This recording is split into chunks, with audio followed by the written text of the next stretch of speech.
भाजपा विधायक पन्नालाल साख कहते हैं कि बांग्लादेश में तख्ता पलट हो चुका है। अफगानिस्तान की हालत ठीक नहीं है। पाकिस्तान में आतंकवादियों की एक फौज को प्रशिक्षण दिया जा रहा है। नेपाल को भी लोगों ने तबाह कर दिया है। सबकी नजर भारत पर है। अगर 18 से 30 साल के भारतीय नागरिक तैयार नहीं हुए तो कई घटनाएं घटेंगी जिससे भारत में गृह युद्ध छिड़ सकता है। भारत में गृह युद्ध छिड़ जाए, हमारी सीमाएं सुरक्षित रहेंगी, लेकिन देश के अंदर लोगों की रक्षा कौन करेगा? 18 से 30 साल के लोगों के लिए सैन्य प्रशिक्षण अनिवार्य कर देना चाहिए। राष्ट्रीय संपादक शीतल पांडे की रिपोर्ट।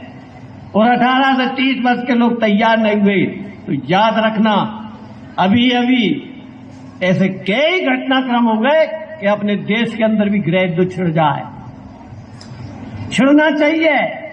मैं वो उल्लेख नहीं करूंगा, सब लोग पढ़े लिखे हैं ना, तो उन बिंदुओं को आप खुद ही तलाश लेना। आप लोग वाह वाह साहब, हम तो राज्य स्तरीय खेल प्रतियोगिता कर लिए, हमने तो कुछ नहीं होने वाला, कुछ नहीं होने वाले, भरोसे में मत रहना। जब रामचंद्र जी ने, श्रीमान थोड़ा सा 2-3 घटना, बस ज्यादा नहीं लंबी, सर मेरे को भी भूख लग रही है, मेरे को गोली दवाई खाना है। रामचंद्र जी ने जब धनुष तोड़ दिया तो इसको बारीकी से समझना, उस जमाने की सबसे सुंदर महिला थी सीता। तो जितने भी वो सभासद आए थे ना, दूर देश के राजा, उन्होंने कहा ये तो कल का बच्चा है दुधमुआ, चलो अपन सब मिलके इसको हरा देते हैं और सीता को अपन ले जाते हैं। तो लक्ष्मण अकेले खड़े हो गए थे कि तुम बहुत सूरवीर हो गए, मैं देखता हूं कौन भैया को मेरी भाभी को हाथ लगाता है। तो हम ऐसे तैयार हैं क्या? यही स्थिति पांडव काल में हुई थी।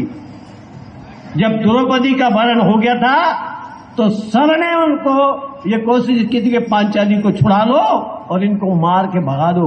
हमारे विकास में, भारत के विकास में, सोने की चिड़िया बनने में जितनी भी बाधाएं आने वाली हैं तो उसकी चिंता करो। नालंदा विश्वविद्यालय में कम से कम 12,000 विद्यार्थी थे और 1200 टीचर थे। 11 लोगों ने उस विश्वविद्यालय को जला दिया था और एक व्यक्ति भी नहीं निकला था कि उस विश्वविद्यालय को बचा पाता। 6 महीने तक उसका ग्रंथालय जलता रहा। इतनी संख्या होने के बाद एक व्यक्ति नहीं निकला, एक। हम कल की कल्पना करें कि हमारे देश में भी अगर ऐसा कुछ होता है तो कौन कौन बाहर निकलेगा? होगा जरूर होगा। ये मैं बिल्कुल चुनौतीपूर्ण कह रहा हूं क्योंकि मुझे भी ये दिख रहा है। बहुत दूर से देखता हूं मैं कि आज जहाँ हो रहा है, आज कल जहाँ हो रहा है। अरे तुम्हें यार खूब भजन कीर्तन करने वाले हो, तुम्हें समझ में नहीं आई थी? इतनी जोर जोर से डीजे बजा रहे हो। सुप्रीम कोर्ट का स्पष्ट आदेश है, किसी का हार्ट फट जाए वो तो जमीन से उठ जाएगा। तुमको तुम्हारा मजा ही आ रहा है, लगे डीजे का। तो ये सुधार की नहीं, ये झगड़े की जड़ है।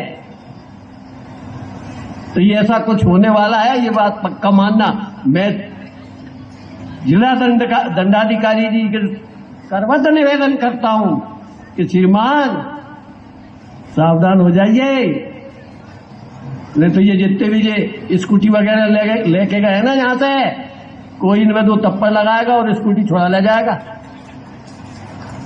कोई भी। तो हमारे अंदर इतनी शक्ति जरूरी है, इतनी ताकत जरूरी है। नहीं तो जैसे नालंदा विश्वविद्यालय आग लग गई, वैसा का वैसे ही सोमनाथ में भी आग लग गई थी। वहां भी बहुत पुजारी थे, बहुत शिष्य थे, बहुत भक्त थे। वहां वो सब जो कहते रह गए थे, अरे चिंता मत करो, कुछ नहीं होने वाला, अभी हाल भगवान भोलेनाथ त्रिशूल निकालेंगे और उस राक्षस का वध कर देंगे। ये जब भरोसे में मत रहियो, हाँ, जब भरोसे में मत रहियो।